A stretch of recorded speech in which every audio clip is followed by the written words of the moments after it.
राम तिथे निघली सवारी राम तिची लीला न्यारी राम तिची निघली सवारी राम तिची लीला न्यारी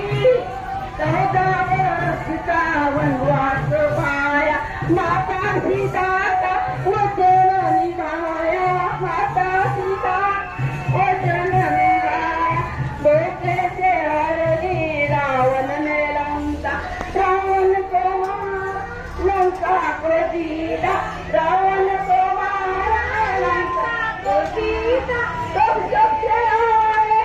तब से आए